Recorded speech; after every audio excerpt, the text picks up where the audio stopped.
It feels like you can't buy anything anymore without it having AI stamped on it. Your phone, your car, even your fridge, they all promise some kind of artificial intelligence. But, amidst all that marketing hype, the global conversation about what AI really is has gotten surprisingly narrow, almost kind of stuck on repeat. I mean, think about it. Most of what we hear is about, existential threats, massive job losses, and the need for heavy regulation. It's a story that's really dominated by fear and restriction. But what if that's only half the story? What if there's a completely different way to look at this whole revolution? And that's exactly what's happening. While a lot of the developed world is focused on all the potential dangers, India is stepping onto the global stage with a summit that's designed to pivot this entire conversation away from threat and towards opportunity. So this new conversation, it's being led by the India AI Impact Summit.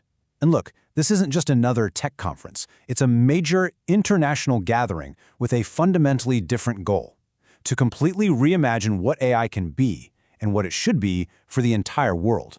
Okay, so what is this thing exactly? Well, it's a massive 5-day conference hosted by the Indian government.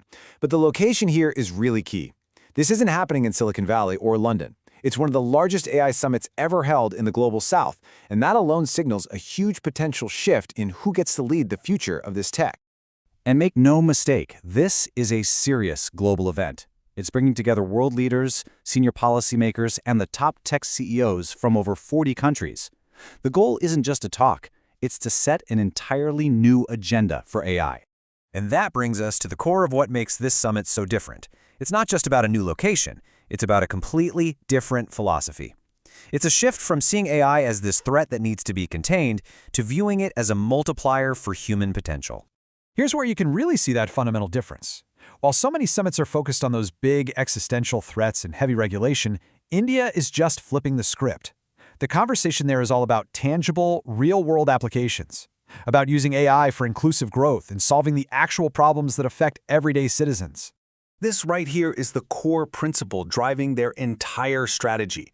Instead of getting lost in all these abstract policy debates, the guiding question is refreshingly simple and direct. How can AI actually improve the life of an ordinary person? So, how do you turn that vision into a real plan? Well, India's structuring it around 3 core pillars. First, it starts with people, using AI to improve education and job skills. Then, it addresses the planet, applying AI to huge challenges like climate change and smart agriculture. And finally, it drives progress, using AI to boost economic growth and digital infrastructure. You can see how they all connect to form this one single, holistic framework. Now, this isn't just talk. India put this whole philosophy into action even before the summit began, with something they called the Global Impact Challenge. And the response was enormous. They launched this global competition to find AI solutions that could make a real social impact. They got over 4,600 applications from more than 60 countries. And after a really rigorous process, 70 final teams were selected to showcase their work. The types of solutions they chose, that says everything about their priorities. This isn't about the next viral app.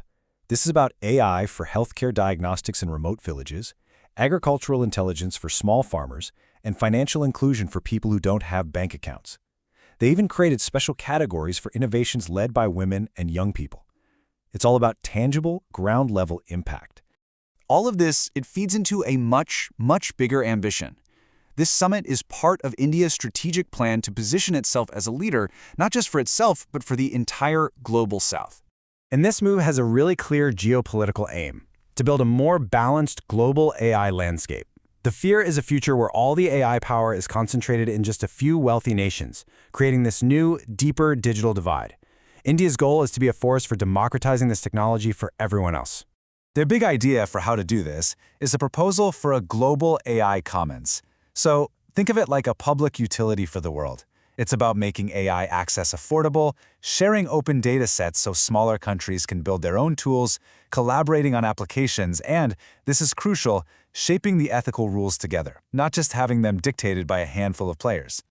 Now, a vision is one thing, but backing it up with actual resources is a whole other story.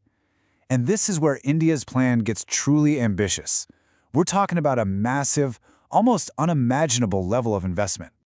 Just look at that number, $175 billion. That's the amount of investment that's already linked to a single audacious project, the creation of a massive AI data city.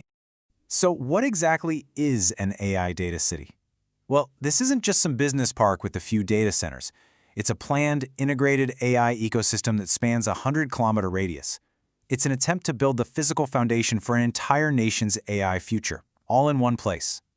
And they're planning to build the entire AI stack here. We're talking massive data centers, the GPU farms you need for training, R&D hubs, cloud infrastructure, and even support for a domestic semiconductor industry. The goal is to create a completely self-sustaining engine for AI development, from the silicon chip all the way to the final app. And this isn't just a government plan either. Major global players are already on board. Google has planned a $15 billion investment for an AI infrastructure hub here, which would be its largest outside the US. A consortium led by Reliance is planning an $11 billion data center. So the money is real, and it's already moving. So when you put all these pieces together, the summit, the philosophy, the global agenda, and the massive investment, it becomes pretty clear. This isn't just another conference. It's the public launch of a comprehensive national strategy to build a complete AI ecosystem and, in the process, offer the world a whole new way forward. All of this leaves us with one big, fascinating question.